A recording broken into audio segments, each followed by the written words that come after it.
तो हमारा कौन सा टॉपिक चल रहा था? समास। समास ही तो पढ़ रहे थे हम। तो हमने देखो समास का सामान्य परिचय पढ़ लिया।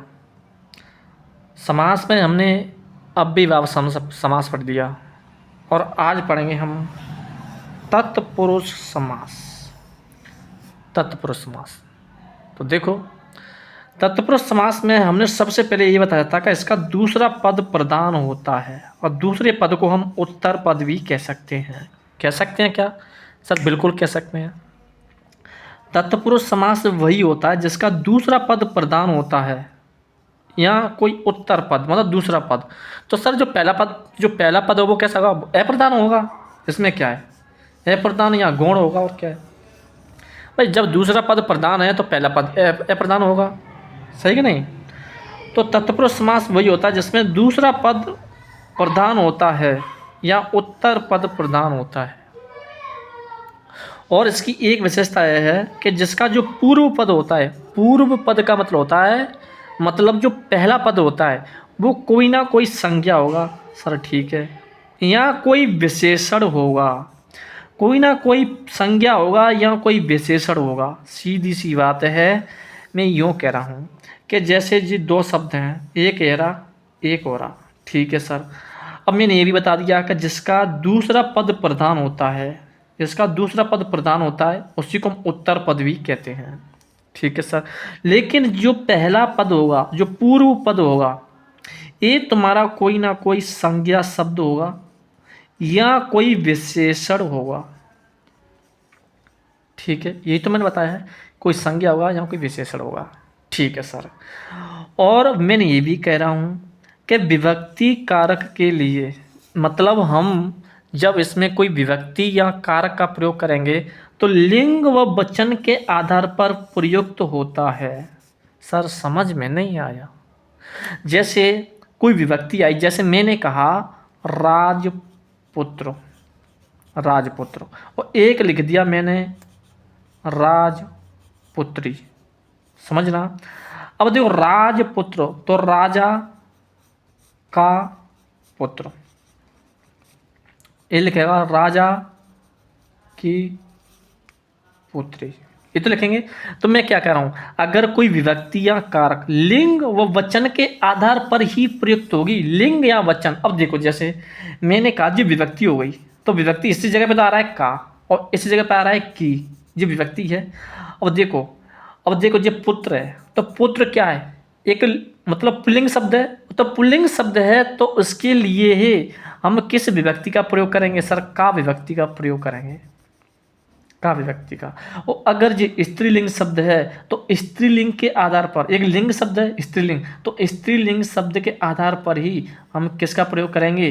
तो की विभक्ति का प्रयोग करेंगे, क्योंकि ये स्त्रीलिंग शब्द है। और ये पुल्लिंग शब्द है तो का प्रयोग करेंगे, ये स्त्रीलिंग शब्द है तो की का प्रयोग करेंगे। तभी मैंने कहा है कि कोई विभक्ति या कारक का प्रयोग हम किसके आधार पर करेंगे? लिंग या वचन के आधार पर। ठीक है। और जिसका पूर्व पद, पहला पद क्या हुआ? कोई ना कोई संज्ञा होगा या कोई विशेषण होगा। जैसे मैंने कहा राजा, राज, पुत्र, कैसा पुत्र? राजपुत्र। तो बोलो राज क्या हुआ? राज विशेषण हुआ कि नहीं हुआ? क्यों? क्योंकि पुत्र की क्या बता रहा है? विशेषता, कि पुत्र है लेकिन कैसा पुत्र? राजपुत्र, मतलब राजा का पुत्र, राजपुत्र। पुत्री, कैसी पुत्री? राजपुत्री, मतलब राजा की पुत्री। तो राज विशेषता बता रहा है कि नहीं बता रहा है? तो ये तो मैं कहा था कि पहला पद कोई ना कोई संज्ञा या विशेषण होगा। तो विशेषण है कि नहीं सर? बिल्कुल है, राजपुत्र। ठीक है सर। आगे देखो अब हम देखेंगे कि तत्पुरुष के हमने प्रकार पढ़े थे। तो तत्पुरुष समास के कितने प्रकार होते हैं? कि सर 6। कितने होते हैं? 6। बोलो बताया कि नहीं बताया? कि सर बिल्कुल बताया। 6 प्रकार होते हैं। देखो जब हम कारक पढ़ेंगे, वैसे हमारे सिलेबस के अकॉर्डिंग पढ़ें तो कारक हमारे सिलेबस में नहीं आता है। ठीक है, तो पढ़ेंगे क्यों हम? लेकिन मैं बता देता हूँ। देखो कैसे कि कारक के प्रकार होते हैं 8। कितने प्रकार होते हैं? 8। 8 प्रकार होते हैं सर, 8 प्रकार होते हैं। लेकिन उनमें से जो पहला प्रकार होता है कर्ता और जो लास्ट का होता है 8वां जो संबोधन कारक होता है, इनका प्रयोग नहीं करेंगे तत्पुरुष समास में। बाकी के जो 6 प्रकार होते हैं बीच वाले, उनका प्रयोग करेंगे हम। ठीक है। जैसे कर्ता कारक, कर्म कारक, कारण कारक, संप्रदान, अपादान, संबंध, अधिक। संबंध मैंने कैसे बताया, संबंध कैसा होना चाहिए, अधिक। संप्रदान, दान और दान, संप्रदान अपादान, ठीक है, संप्रदान अपादान, संबंध, अधिकरण, संबोधन। तो देखो एक तो इसका प्रयोग नहीं करेंगे संबोधन का, और एक कर्ता का प्रयोग नहीं करेंगे। इनको छोड़ करके कर्म तत्पुरुष समास, कारण तत्पुरुष समास, संप्रदान तत्पुरुष समास, अपादान तत्पुरुष समास, संबंध तत्पुरुष समास, अधिकरण तत्पुरुष समास। बात समझ में आया कि नहीं आया? सर बिल्कुल आ गया। तो देखो कर्म, कारण, संप्रदान, अपादान, संबंध, अधिकरण, ये हम पहले भी बता चुके थे जब हमने सामान्य परिचय पढ़ा था, थोड़ा बहुत तो हमने जानकारी ले ली थी, ली कि नहीं ली? बिल्कुल ली थी सर। ठीक है, अब देखो अगर हम जब कर्म तत्पुरुष समास पढ़ेंगे, क्योंकि समास के 6 भेद होते हैं, तो जब हम कर्म तत्पुरुष समास पढ़ेंगे तो इसमें हमें किसी ना किसी विभक्ति का प्रयोग करना पड़ेगा। तो हम जब विभक्ति का प्रयोग करेंगे तो कौन सी विभक्ति का प्रयोग करेंगे? को विभक्ति का, को विभक्ति का। तो अगर को विभक्ति का प्रयोग करेंगे तो समझ जाना वो कर्म तत्पुरुष समास का भेद है। अगर किसी समास में, सामासिक विग्रह में, अगर सामासिक विग्रह में अगर को विभक्ति का प्रयोग किया जा रहा है तो समझ जाना वो कर्म तत्पुरुष समास है। ठीक है, और अगर कर्ण तत्पुरुष समास वो होता है जिस विभक्ति में के लिए हमें से या के द्वारा जो विभक्ति होती है उसका प्रयोग करते हैं। और अगर देखो कर्ण तत्पुरुष समास में से या के द्वारा विभक्ति का प्रयोग करेंगे तो वो हमें किसका मतलब किसका वो देगा? साथ होने का या साथ जुड़ने का भाव देगा, साथ या जुड़ने का भाव देगा। मतलब दोनों ये मिलनी चाहिए बिल्कुल। अगर ये अलग अलग हो रही हैं तो वो हो जाएगा अपादान। अगर ये ऐसे ये चीज़ है, एक ये चीज़ है, अगर ये दोनों मिल रही हैं तो है कारण तत्पुरुष समास। और अगर ये चीज़ इससे अलग हो रही है, अगर यहाँ से कोई चीज़ अलग हो रही है तो वो हो जाएगी अपादान। अपादान मतलब अलग होने का भाव अगर देगा तो अपादान होगा, और साथ जुड़ने का जो भाव होगा वो कारण तत्पुरुष समास होगा। और संप्रदान तत्पुरुष समास में वो होगा जिसमें के लिए हमें के लिए विभक्ति का प्रयोग करना पड़ेगा। और समझ जाना कि जिस सामासिक विग्रह में के लिए विभक्ति का प्रयोग हो रहा है तो समझ जाना वो संप्रदान तत्पुरुष समास है। और संप्रदान, दान मतलब दान क्या है? दान मतलब दान देने का भाव अधिकतम होगा इसमें। ठीक है, दान देने का भाव होगा संप्रदान में। ठीक है, और वही होगा जो दान दे चुके हैं लेकिन वापस नहीं लेंगे। ठीक है, तो संप्रदान तत्पुरुष समास का उदाहरण माना जाएगा। ठीक है, देखो हमने पहले भी पढ़ चुका था, हमने कौन सा पढ़ा था, क्या पढ़ा था? क्रिया पढ़ी ना। तो क्रिया हमने देखा था द्वि कर्म क्रिया, एक कर्म क्रिया, उसमें बता चुका था मैं। ठीक है, तो राजा ने गरीब को कंबल दान दिए, बताया तो उसमें संप्रदान तत्पुरुष समास था। ठीक है, कि वो दान देने के भाव में और वो दान दिया लेकिन वापस लेने का भाव नहीं है तो संप्रदान माना जाएगा, को व्यक्ति वाला। ठीक है, तो के लिए तो संप्रदान तत्पुरुष होगा जिसमें के लिए व्यक्ति प्रयोग किया जाएगा। और अपादान में से, अपादान वो होगा जो इसमें से विभक्ति का प्रयोग किया जाएगा। तो संप्रदान के लिए अपादान से मतलब कर्ता ने कर्म को कारण से या के द्वारा, संप्रदान के लिए अपादान से, संबंध का के की रा रे री ना ने नी, लेकिन इनका प्रयोग हम नहीं करेंगे। ये संबंध कारक के कारक चिन्ह तो हैं रा रे री ना ने नी, लेकिन संबंध तत्पुरुष समास में हम इन 3 विभक्तियों का प्रयोग करेंगे। का के की। संबंध में कौन सा? का के की। ठीक है, और अधिकरण में कौन सा? मैं पर, अधिक मैं पर, तो अधिकरण मैं पर। ठीक है, अधिक मैं पर हो रहा, और कितना अधिक में ऊपर हुआ है तो अधिक में पर। संबंध देख, पापा का बेटा तो पापा की बेटी, तो की आ गए ना, तो का के की संबंध आ गया। अपादान से। ठीक है, अलग होने के बाद वो संप्रदान के लिए अपादान से, संबंध का के की, अधिकरण में पर, अधिक में पर, संबंध। संबोधन अलग हो गया। ठीक है, तो इनको नहीं पढ़ेंगे, 6 पढ़ेंगे, कर्म, करण, संप्रदान, अपादान, संबंध, अधिकरण। ठीक है, तो सबसे पहले पढ़ेंगे हम कर्म तत्पुरुष समास। और मैंने क्या कहा था कि कर्म तत्पुरुष समास के लिए हम किस विभक्ति का प्रयोग करेंगे सर? को विभक्ति का प्रयोग करेंगे। कौन सी विभक्ति? को विभक्ति का प्रयोग करेंगे। बोलो, बता चुका हूं मैं तो। ठीक है सर, जैसे जेव कतरा, क्या है ये? जेव कतरा। तो जेब कतरा मतलब जेब को कतरने वाला, जेब को कतरने वाला क्या कहलाता है सर? जेब कतरा कहलाता है। तो बोलो को विभक्ति का, देखो एक जेब शब्द जो हो गया, एक जेब हो गया, इन दोनों के बीच में हमने किस विभक्ति का प्रयोग किया है सर? को विभक्ति का। तो को विभक्ति अगर आ जाए तो वो कौन सा होगा? कर्म तत्पुरुष समास होगा। तो जेब कतरा मतलब जेब को कतरने वाला है, तो जेब कतरा कहलाता है सर, बिल्कुल। मन भावन, तो मन और भावन, तो मन को भाने वाला, वही मन को भाने वाला है तो मन भावन कहलाता है, ठीक है। कि वो तो हर किसी का मन को भा लेता है, तो मन भावन, मन को भाने वाला। तो देखो मन और भाने, तो इनके बीच में भाने वाला, तो इनके बीच में किस विभक्ति का प्रयोग किया गया है? देखो सर को विभक्ति का, तो कौन सा हो जाएगा? कर्म तत्पुरुष समास होगा। मन को भाने वाला, मनोहर, तो मन को हरने वाला, तो मन और हरने वाला, इसमें किस विभक्ति का प्रयोग किया सर? को विभक्ति का। तो को विभक्ति का अगर प्रयोग किया जा रहा है तो समझ जाना कर्म तत्पुरुष समास है। मनोहर, मन को हरने वाला, कहते हैं ना कि वो तो मनोहर आदमी तो हर किसी के मन को हर लेता है, तो मन को हरने वाला मनोहर। ग्रह कट, ग्रह कट, ग्रह कट और ग्रह को काटने वाला, जो ग्रह को काटने वाला होता है वो ग्रह कट कहलाता है। कहते हैं ना कि तेरे पर शनि का ग्रह, इसका ग्रह, फलाने का ग्रह, ढीकने का ग्रह, तो ग्रह को काटने वाला, कि मैं तेरी ग्रह को काट दूंगा, ठीक है, मेरे को इससे 551 रुपये चाहिए। जब 551 नहीं देते तब 251 पाया जाता है। जब कहता है अरे बा अंकल जी पैसे है नहीं है, वो नहीं है, फिर वो कहता है यार 151 दे देना, फिर वो कहता है नहीं नहीं मेरे, अरे तू चल ऐसा कर मेरे को 51 दे देना, ठीक है। अरे बाबा मेरा पैसे नहीं है, ठीक है, सही बताऊँ, अरे तू बेटा ऐसा कर, तू 21 रुपये दे देना, ठीक है, तेरी ग्रह को काट दूंगा, तेरा शनि है तो शनि को काट दूंगा, बजा दूंगा, ठीक है। मेरे बाबा ऐसा नहीं है, अरे बेटा तू ऐसा कर, तू 11 रुपये दे। अब देखो 551 रुपये तो कहाँ पर आ गया? 11 रुपया पे। अब वो ग्रह काटने की बात कर रहा है, ठीक है। तो क्या है, कोई ग्रह फ्रेंड नहीं होती है, सिर्फ एक धंधा होता है जितना लोगों का, ठीक है। चलो छोड़ो, ग्रह कट मतलब ग्रह को काटने वाला ग्रह कट कहलाता है। मन को हरने वाला मनोहर कहलाता है। मन को भाने वाला मनभावन कहलाता है। जेब को कतरने वाला जेब कतरा कहलाता है,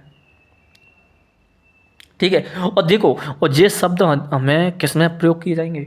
अगर एक आरती शब्द में भी ये शब्दों का प्रयोग हमें थोड़ी बहुत सहायता मिलेगी एक आरती शब्द में, कि अगर क्वेश्चन आया कि जेब को कतरने वाला क्या कहलाता है? कि सर जेब कतरा। मन को भरने वाला भरने वाला आने, वो मन को भाने वाला क्या कहलाता है? मन भावन कहलाता है। एक आरती शब्द ऐसा शब्द इसका कोई एक ही शब्द होना चाहिए, तो मन को भाने वाला क्या हो जाएगा? मन भावन। मन को भरने वाला मनोहर, ग्रह को काटने वाला ग्रह कट, ठीक है। तो सब मतलब समझ के पढ़ो, ठीक है। एक मतलब एक चैप्टर कई चैप्टरों से मिलता जुलता रहता है, ठीक है।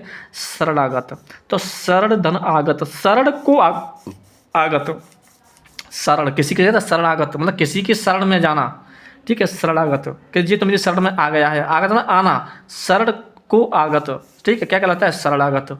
ग्रह धन आगत मतलब ग्रह मतलब घर, और को धन आगत मतलब घर को आया हुआ। तो घर तो लिख नहीं सकते हैं, लेकिन ग्रह लिखेंगे। देखो ग्रह ऐसे लिखते हैं, ठीक है।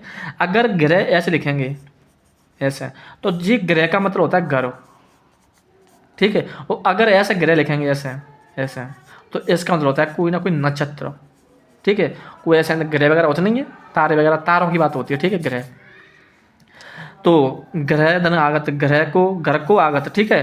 पदगत, पद को गत मतलब पद से जाया हुआ, ठीक है। पदगत कहते हैं ना कि वो तो पदच्युत हो गया, पदच्युत हो गया है, पद से जाया हुआ मतलब पदगत, पद से हटा दिया गया है, तो पद को गत। पद प्राप्त, पद को प्राप्त, ठीक है। पद को गत और पद प्राप्त, पद को प्राप्त, ठीक है। प्रतिष्ठा प्राप्त, तो प्रतिष्ठा को प्राप्त, प्रतिष्ठा को प्राप्त करने वाला क्या कहलाता है? प्रतिष्ठा प्राप्त। तो प्रतिष्ठा प्राप्त का मतलब प्रतिष्ठा को प्राप्त, ठीक है।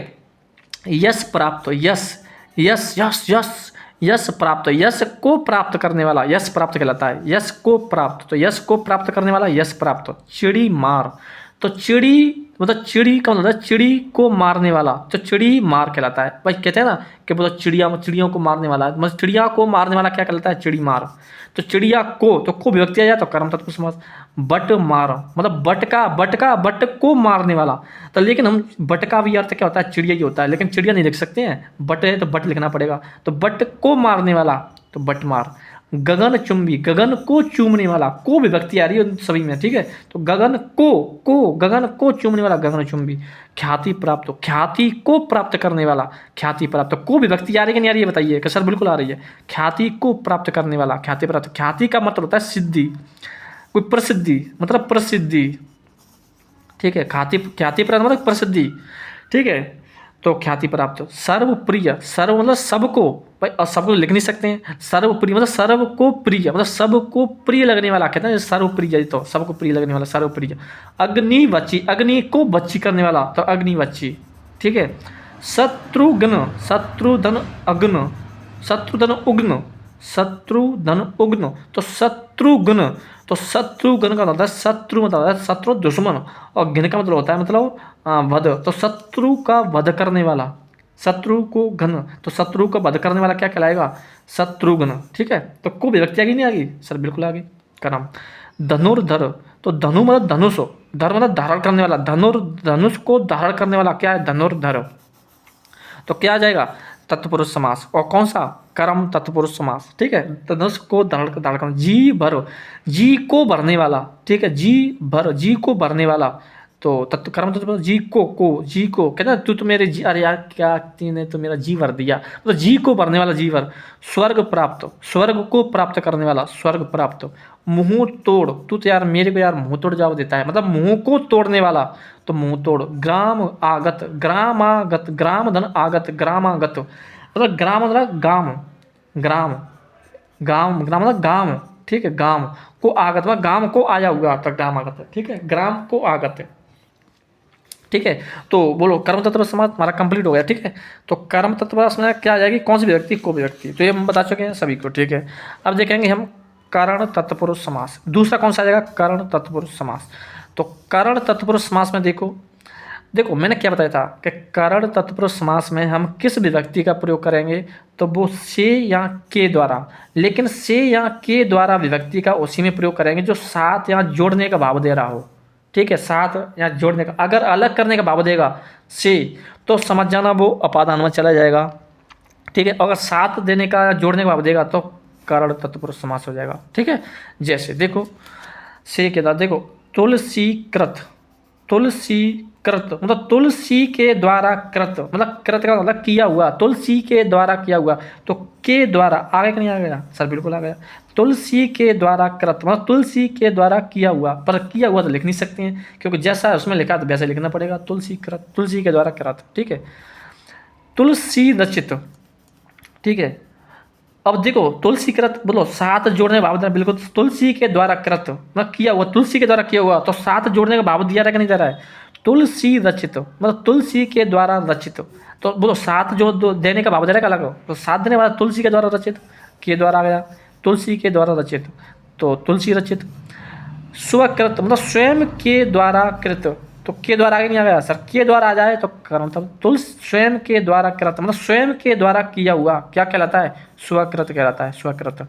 हस्तलिखित, हस्त से लिखित, और हस्त के द्वारा लिखित भी लिख सकते हैं, देखो हस्त के लिखित, हस्त से लिखित भी लिख सकते हैं, बस देखो हस्त और लिखित मतलब साथ देने का भाव दे रहा है, जोड़ने का भाव दे रहा है ना, तो सर बिल्कुल हस्त से लिखित, हाँ हस्त के द्वारा लिखित, हस्त का होता है हाथ, लिखना लिखना हाथ के द्वारा लिखना, तो हस्त लिखित मतलब हस्त के, हस्त से लिखित, हस्त लिखित, ठीक है। तो किसका रहा है, से आ गया नहीं आ गया, तो कौन सा आ गया, कारण, और वो भी साथ जोड़ने का भाव दे रहा है, ठीक है, तो कारण तत्व समास, ठीक है। मन माना, मन माना मन से माना हुआ, मन से माना हुआ, कहते हैं ना कि मन माना आदमी मन से माना था वो, तो हर किसी को, तो साथ जोड़ने का भाव दे रहा है ना, तो मन से माना हुआ, ठीक है, से आ गई। पन भरा मतलब पानी से भरा हुआ, पानी से भरा हुआ, तो पन पानी से भरा, भरा हुआ, पानी से भरा हुआ, तो से आ गई। तो करण तत्पुरुष समास, पानी से भरा हुआ, भाई कोई गगरा है, ठीक है, अब वो पानी से भरा हुआ है, तो पानी और गगरा का बोलो साथ जुड़ने भाव दे रहा है, बिल्कुल पन भरा, पानी से भरा हुआ। और देखो देखो देखो ये दयार्द, दयाद्र, दयाद्र मतलब दया से आद्र, दया से आद्र, दयाद्र, ठीक है, दया से आद्र। मेघ धन आच्छादित मतलब मेघ से आच्छादित, ठीक है, मेघ मतलब बादल, आच्छादित घने हुए, तो भाई बादल में घने हुए जो आच्छादित होते हैं, तो साथ जोड़ने का भाव दे रहा है कि नहीं दे रहा है, बिल्कुल दे रहा है भाई, मेघ से आच्छादित, मेघ आच्छादित। मुँह मांगा मतलब मुँह से मांगा हुआ, मुँह मांगा, मुँह से मांगा हुआ, मुँह मांगा। भावपूर्ण, भाव से पूर्ण, ठीक है, कितना बोलो भावपूर्ण, भाव से पूर्ण, भावपूर्ण। ईश्वर दत्त मतलब ईश्वर के द्वारा दत्त, दत्त मतलब दिया हुआ, ईश्वर के द्वारा दिया हुआ, तो ईश्वर के दत्त, ईश्वर के द्वारा दत्त लिखेंगे, ईश्वर के द्वारा दिया हुआ नहीं लिखेंगे, दत्त लिखना पड़ेगा। तो ईश्वर के द्वारा दत्त, रेखांकित मतलब रेखा के, रेखा से, रेखा के द्वारा अंकित, ठीक है, रेखा के द्वारा अंकित, रेखा से अंकित, रेखा से अंकित होगा जी, ठीक। कष्ट साध्य, कष्ट के द्वारा साध्य, ठीक है। बाणाहत, बाण से आहत, बाण के द्वारा आहत भी लिख सकते हैं या बाण से आहत भी लिख सकते हैं। आनंद युक्त, अब अगर आनंद मुक्त आ गया तो आनंद मुक्त किस में पहुंच जाएगा, आनंद मुक्त। तो देखो जी, तो आनंद से मुक्त हो गया मतलब मुक्त अलग हो गया ना, तो जी तो पहुंच जाएगा अपादान तत्पुरुष समास में। अब लेकिन आनंद युक्त मतलब युक्त में जुड़ना, आनंद से जुड़ रहा है ना वो, तो कौन सा हो जाएगा ना तुम्हारा कारण तत्पुरुष समास में। रेल यात्रा, रेल के द्वारा यात्रा या रेल से यात्रा, कोई दिक्कत नहीं है, रेल के द्वारा करो या रेल से द्वारा, रेल के द्वारा या रेल से यात्रा करो, ठीक है। रतन जड़ित, तो रतन से जड़ित या रतन के द्वारा जड़ित, ठीक है, रतन जड़ित। ज्ञान युक्त, अगर ज्ञान मुक्त हो गया तो वो तो मुक्त मतलब ज्ञान से मुक्त हो गया ना, मुकर गया तो अपादान में पहुंचेगा, लेकिन ज्ञान से युक्त मतलब भरा हुआ ज्ञान से, तो ज्ञान युक्त, ठीक है। तो कारण सौ का कुल, शौक धन अकुल, शौक धन अकुल, सौ का कुल मतलब शौक मतलब ऐसा कोई शौक वगैरह हो नहीं जाता है, ठीक है। धर्म युक्त, धर्म अगर मुक्त हो गया तो धर्म से मुक्त तो पहुंचेगा अपादान में, लेकिन धर्म युक्त तो धर्म से युक्त, ठीक है। तो कारण श्रमजीवी, श्रम के द्वारा जीव, जीवी, श्रम मतलब परिश्रम वगैरह, जीव जीवी, ठीक है। मन गढ़त, मन के द्वारा गढ़त, कहता है कि तू तो यार मन गढ़त बात कर रहा है, ठीक है, मन के द्वारा, तू मतलब मन में जो आ रहा है जो भी बोल रहा है बस। रस भरी, रस के द्वारा भरी, रस से भरी, रस भरी, क्या हो जाएगा रस भरी, रस से भरी, रस के द्वारा भरी, ठीक है, रस भरी, तो रस के द्वारा भरी, रस भरी। बात समझ में आ रही कि नहीं आ रही है, बिल्कुल आ रही है। आगे देखो, तो ये तुम्हारे देखो सौ का कुल, धर्मयुक्त, तो श्रमजीवी, मनगढ़ंत, ये तुम पढ़ चुके हैं कौन से समास में। अब तुम्हारा देखो हम तत्पुरुष समास के दो भेद पढ़ चुके हैं, एक तो कर्म, ठीक है सर, एक कारण। अब जो तीसरा आएगा वो आएगा संप्रदान, कौन सा आएगा, संप्रदान तत्पुरुष समास, ठीक है सर। संप्रदान तत्पुरुष समास, और संप्रदान तत्पुरुष समास में हम किस विभक्ति का प्रयोग करेंगे, के लिए। अगर किसी समास, अगर देखो ये समास हो गया, ये समास हो गया, अगर इन दोनों, अगर ये समास का मतलब ये पहला पद हो गया, ये दूसरा पद हो गया, और पहले पद और दूसरे पद के मध्य अगर के लिए विभक्ति का प्रयोग में आ जाए तो समझ जाना वो संप्रदान तत्पुरुष समास होगा। वो इसमें सम, धन पर धन, दान, दान का मतलब होता है अगर दान, दान देने का भाव हो लेकिन वापस लेने का ना हो। हम दान तो दे चुके हैं, एक तो दान वो होता है जो हम वापस ले सकते हैं, और एक दान ऐसा होता है हम वापस नहीं ले सकते हैं, जैसे मैंने किसी को उधार पैसे दिए तो भी ये दान भी तो हो गया, एक प्रकार से दान ही हो गया, ठीक है, मतलब उसके भले के लिए दिया है हमने पैसा, लेकिन पैसे हम वापस लेंगे सर, बिल्कुल लेंगे, ठीक है, लेकिन वापस लेने का भाव ना हो, ठीक है, तो फिर वो संप्रदान तत्पुरुष समास माना जाएगा, ठीक है। देखो तो देखो जैसे अगर हम कहें, देखो जैसे मैंने कहा बलि पशु, तो के लिए आएगा, देखो बलि पशु, तो बलि के लिए पशु। अब देखो अगर आया पशु बलि, पशु बलि आ गया तो क्या होगा बता सकता है कोई, पशु बलि। तो देखो अगर पशु बलि आ गया तो पशु के लिए बलि, पशु के लिए बलि हुई होती है भाई, बलि के लिए पशु होती है ना भाई, पशु की बलि दी जाएगी तो बलि के लिए पशु होगी ना, तो पशु की बलि होगा, पशु की बलि, तब वो कहाँ पहुँच जाएगा संबंध में, ठीक है, जिस संबंध में हो जाएगा। तो बलि के लिए पशु, तो बताइए जो इस जैसे पशु की बलि दी जाएगी फिर क्या वो वापस ला आएगा जी, लौट करके नहीं आएगा, तो बलि के लिए पशु। रेल भाड़ा मतलब रेल के लिए भाड़ा, रेल भाड़ा, ठीक है, रेल के लिए भाड़ा, ठीक है, समझ रहे मेरी बात। तो रेल के लिए भाड़ा, रेल भाड़ा, ठीक है, रेल के लिए भाड़ा, रेल भाड़ा। हवन सामग्री, हवन के लिए सामग्री, तो हवन, हवन तो तुम जानते होगे ना, और हवन के लिए जो सामग्री होती है वो क्या कहलाती है, हवन सामग्री, ठीक है सर। एक होता है विधान परिषद, विधान परिषद मतलब विधान के लिए परिषद, ठीक है, तो विधान परिषद, विधान के लिए परिषद, विधान का अर्थ होता है कानून, ठीक है, जो कानून वगैरह माने जाते हैं परिषद में, तो विधान के लिए परिषद होगा, ठीक है। और अगर आया मंत्री परिषद तो मंत्रियों के लिए परिषद नहीं होगा, ठीक है, वो मंत्रियों की परिषद होगा, ठीक है, संबंध बता रहा है वो। तो हम आगे देखेंगे उन सभी चीज़ों में, ठीक है। तो समझ में आ रहा है कि नहीं आ रहा है? बिल्कुल आ रहा है। विधान विधान परिषद मतलब विधान के लिए परिषद, भाई परिषद किसके लिए बनाई है? विधान के लिए, कानून के लिए तो बनाई है विधान परिषद। भाई विधान परिषद किसके लिए बनाई गई है? कानून के लिए, विधान के लिए, तो विधान परिषद, ठीक है। तो आगे देखो, और जैसे मैं कहा विद्यालय मतलब विद्या के लिए आलय, आलय का होता है घर, विद्या, विद्या के लिए घर, भाई विद्या के लिए घर, विद्या के लिए आलय मतलब विद्या का घर किसको बनाया है? विद्यालय को बनाया है सर, बिल्कुल बनाया है, ठीक है। तो विद्या के लिए घर, ठीक है सर, ठीक है। देशभक्ति, देशभक्ति मतलब देश के लिए भक्ति, ठीक है। देश के लिए जो भक्ति होती है वो देशभक्ति कहलाती है, देशभक्त, ठीक है। देश के लिए भक्त, देशभक्ति, देश के लिए भक्ति। रण निमंत्रण, रण मतलब होता है युद्ध, निमंत्रण रण के लिए निमंत्रण, ठीक है। तो युद्ध के लिए निमंत्रण, लेकिन युद्ध के लिए निमंत्रण नहीं लिखेंगे हम, रण निमंत्रण ही लिखेंगे, रण के लिए निमंत्रण। छात्रधन आवास, छात्रावास, छात्रावास, ठीक है। तो छात्रावास वो होता है जिस छात्रावास मतलब छात्र के लिए आवास, छात्र और छात्रों के लिए जो आवास बनाया जाता है, बस छात्रावास विद्यालय का ही एक पर्यायवाची है। विद्या, वे विद्या के लिए आलय बनाया हाल है विद्यालय। छात्रावास, छात्रावास छात्राओं के लिए जो आवास होता है वो छात्रावास कहलाता है। कारावास, कारादन आवास, कारा बोलते हैं कैदियों को, किसको? कैदियों को। तो कारा के लिए आवास मतलब कैदियों के लिए जो आवास होता है मतलब जेल होता है, जेल का पर्यायवाची है, ठीक है, कारावास। तो कारा के लिए आवास, कारागृह, ठीक है। और गृह मतलब होता है घर, ठीक है, ये घर। तो कारा मतलब कैदियों का, कैदियों के लिए घर, तो कैदी नहीं लिखेंगे हम, कारा लिखेंगे, कारा के लिए गृह। तो क्या हो गया? कारागृह, ये भी जेल का पर्यायवाची शब्द हो गया, ठीक है। कारागार, कारा के लिए आगार, आगार मतलब स्थान, ठीक है। तो कौन सा स्थान? जेल ही हो गया ना भाई, कैदियों का स्थान कौन सा? जेल ही तो होता है, कारागार, ठीक। कारा के लिए आगार। सभागार मतलब सभा के लिए आगार, सभा के लिए आगार, सभागार, सभा के लिए आगार, सभागार, ठीक है।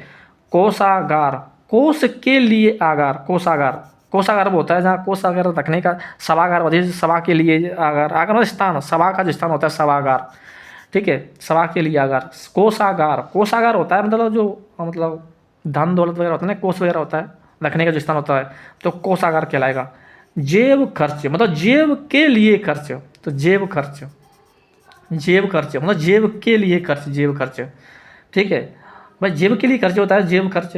रसोई घर मतलब रसोई के लिए घर, रसोई मतलब भोजन, जहाँ भोजन बनाया जाता है वो कौन सा घर होता है? रसोई मतलब रसोई घर, ठीक है।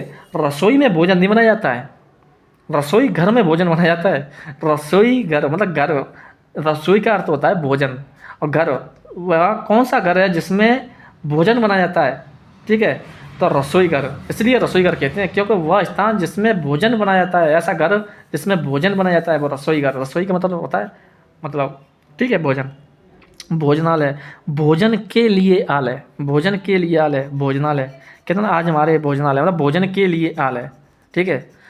रोकड़ बही, रोकड़ के लिए बही, रोकड़ के लिए बही, भाई रोकड़ के लिए बही, रोकड़ के लिए बही। बही वो होती नहीं है जहाँ मतलब खाता वगैरह सब होता है, वो रोकड़ और पैसा वगैरह लेन देन लिखा रहता है उसमें, तो रोकड़ बही, रोकड़ के लिए बही, ठीक है।